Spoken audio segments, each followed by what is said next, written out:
네, 안녕하세요. 세균성형외과 김세진 원장입니다. 오늘은 아직도 꾸준히 발생하고 있는 불법 이물질 시술에 대해서 좀 얘기 좀 해보려고 합니다. 불법 시술이 저렴하기 때문에 아니면 주변 분들이 시술을 받고 괜찮으니까 간혹 불법 시술을 받으시는 분들이 있습니다.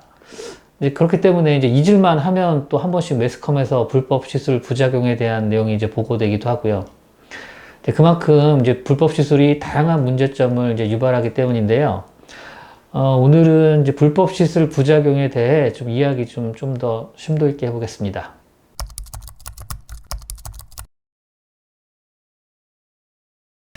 불법 시술이란 간단하게 말씀드리면 의료법을 위반한 시술을 말하는데요. 의료법에 따르면 의사만이 환자에게 시술을 할 수 있습니다. 부득이한 경우에는 의사의 감독 하에 간호사와 같은 의료인만이 시술을 할 수 있다고 명시되어 있는데요. 따라서 의사가 아닌 사람에게 시술을 받는 것을 불법 시술이라고 생각하시면 되고요. 간혹 불법 시술을 받았기 때문에 법을 어겨서 시술을 받은 사람도 처벌을 받을까봐 두려워서 부작용이 나타나셔도 치료를 안 받으시는 경우들이 있는데, 불법 시술을 받으셨다고 처벌을 받지 않으니까 부작용이 나타나셨다도 최대한 빨리 치료를 받으시는 것이 좋습니다.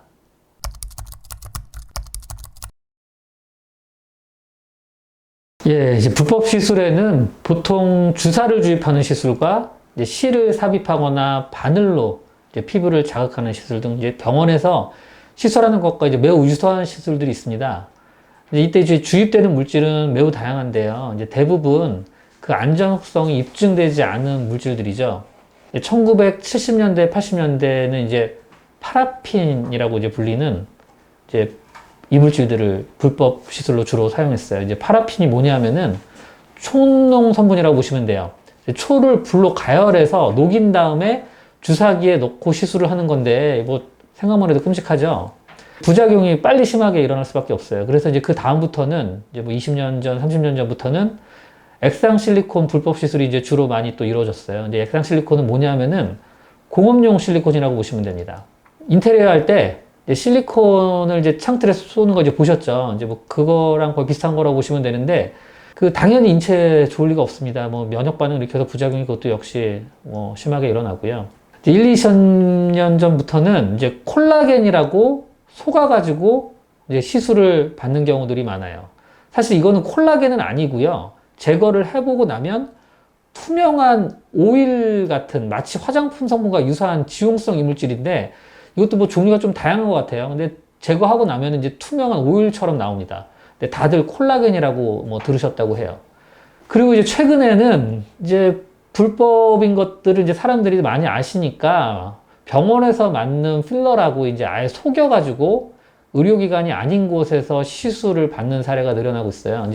병원 제품이라고 속이고 시술하는 거죠. 근데 이 물질은 일반 병원에서 사용하는 필러와 그 모양이 유사한데, 많은 분들이 다 속고 맞으시는 겁니다. 안전성 입증이 전혀 안 된 물질인데요.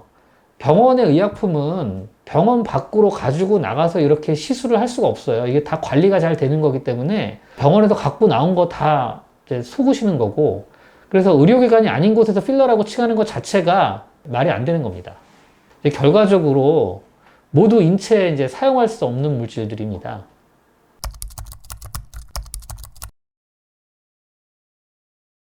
문제는 이물질을 주입했을 때 시술 직후부터 부작용을 나타내는 경우가 매우 드물어요. 그래서 늦게 오시는데, 통증도 처음부터 느껴지는 게 아니라 수년에 걸쳐 천천히 진행되고, 통증을 또 안 느끼시는 경우가 훨씬 더 많아요. 부작용을 느꼈을 때는 이미 조직이 많이 손상이 되어 있는 경우가 많고요. 보통 지연성 면역 반응이라 그래서 이게 늦게 일어나는 부작용입니다. 평상시에는 증상이 없어요. 별로 없는 것 같다가 피곤하거나 몸 상태가 안 좋으면 자꾸 좀 붓는 것 같고, 다시 컨디션이 좋아지면 또 가라앉고, 그러니까 이제 괜찮은 것처럼 느끼세요. 근데 이게 수년에 걸쳐서 점점 반복되면서 딱딱해지고, 그래서 유가종이라는 조직으로 변화해서 오시는데요. 이런 이물질 부작용의 문제는 또 전조 증상이 없어요. 그냥 붓는 증상 정도이고요. 이제 약간의 이상 증상이 그래서 나타나시면 부작용이 더 진행되기 전에 이제 최대한 빨리 필러를 제거하고 이물질을 제거하고 조직을 회복시켜 주시는 것이 이제 굉장히 중요합니다.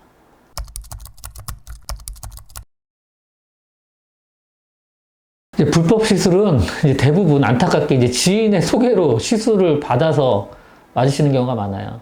이제 앞에서 설명드린 것처럼 이물질을 주입했을 때 부작용이 바로 나타나지 않아요. 그래서 5년, 10년 정도 지난 후에 보통 부작용을 느끼는 경우가 많아서요. 주변 분들이 이런 이물질 시술을 받았는데 괜찮으니까 아, 나도 괜찮겠지 하고 이제 시술을 받게 되고요. 근데 문제는 이게 본인도 수년 후에 부작용이 나타납니다. 미용실이나 피부관리샵, 이제 오피스텔 같은 데서 주로 많이 받으시는데요. 뭐 기억나는 사례들이 굉장히 많긴 한데, 뭐 방송국에서 한 분을 저한테 모시고 왔는데 10년 넘게 아무렇지도 않다가 갑자기 며칠 동안 혹이 이만하게 관자 부위에 자라나신 거예요. 유가종이 커지신 거죠. 근데 이제 알고 봤더니 이게 뭔가 봤더니 예전에 한 뭐 10년, 20년 전에 주사를 맞으셨는데 아무렇지도 않다가 갑자기 부작용이 이렇게 심하게 돼서 오시는 경우들이 있어요. 대부분들은 안전한 줄 알고 다 속아서 맞으셨기 때문에 그냥 지내시다가요. 차차 부작용이 진행되는 거를 한 10년, 20년 뒤에 느끼시고 뭐 드물게는 갑자기 심하게 이제 느껴서 오십니다.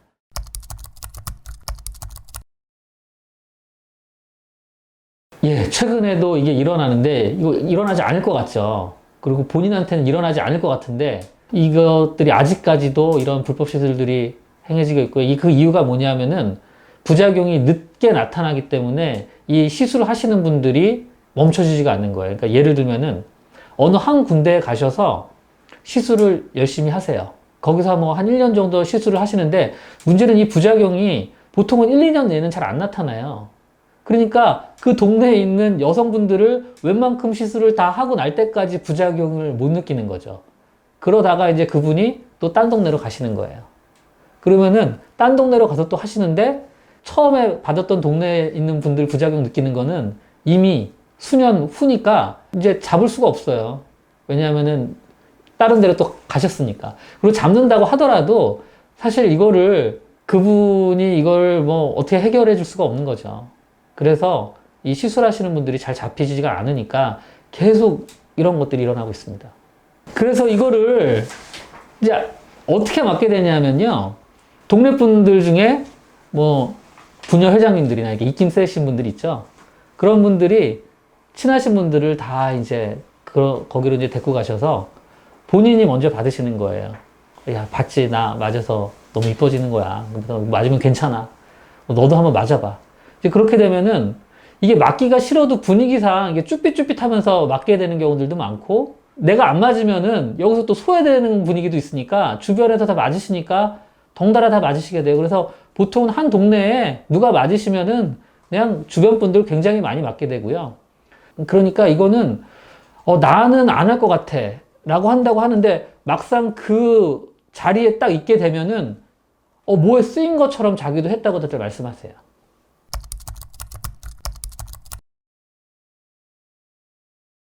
가장 중요한 거는 부작용이 더 진행되기 전에 최대한 빨리 제거해서 부작용이 덜 진행되게 해야 되고 이제 물론 이제 회복도 빨리 시켜야 되는데 이제 문제는 이물질 제거가 쉬운 게 아니에요. 쉽게 설명드리면은 요즘 동전 티슈 식당 가시면 보시면 아실 거예요.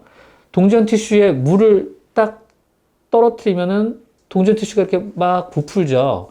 이 이물질 부작용이 그 상태랑 굉장히 비슷한데 그 굉장히 천천히 10년, 20년 천천히 일어나는 거라고 보시면 돼요. 그래서 그 동전 티슈 안에 있는 물만 제거를 하는 거라고 보시면 되는데 그 부푸르는 거를 최대한 줄이려면은 물을 최대한 빨리 짜내야 되겠죠. 마찬가지입니다. 이 시술, 부작용 시술의 개념은 조직에 스며든 이물질을 최대한 빨리 짜내서 이제 없애는 거고요. 그냥은 짜내서 나오지가 않죠. 그러니까 이 아키스콜파라는 레이저로 안에 있는 이물질을 최대한 녹인 다음에 구멍을 통해서 이물질을 짜내면 녹은 이물질이 제거가 돼요. 그래서 일단 이물질을 최대한 제거하는 시술을 하게 되고요. 이렇게 두 번의 과정을 통해 시술을 하는 이유는 이제 정상적인 조직 손상을 최소화하려고 하는 건데요. 물론 이렇게 세심하게 시간을 들여 수술을 해도 변형되고 늘어나 있는 조직이 다시 예전처럼 돌아가는 건 아니에요. 그래서 이물질 시술 후에는, 제거 시술 후에는 반드시 리프팅 시술을 병행해서 피부 라인이 이제 울퉁불퉁하지 않고 매끄럽게 보일 수 있도록 이제 만들어줘야 됩니다. 이제 불법 시술로 인해 이제 신체적, 정신적으로 고통을 겪고 있으신 분들이 의외로 많아요. 문제는 이 불법 시술이라는 게 현재가 아니라 앞으로 계속 부작용이 진행된다는 게 문제입니다. 그래서 모든 성형 부작용 중에 가장 예후가 안 좋아요.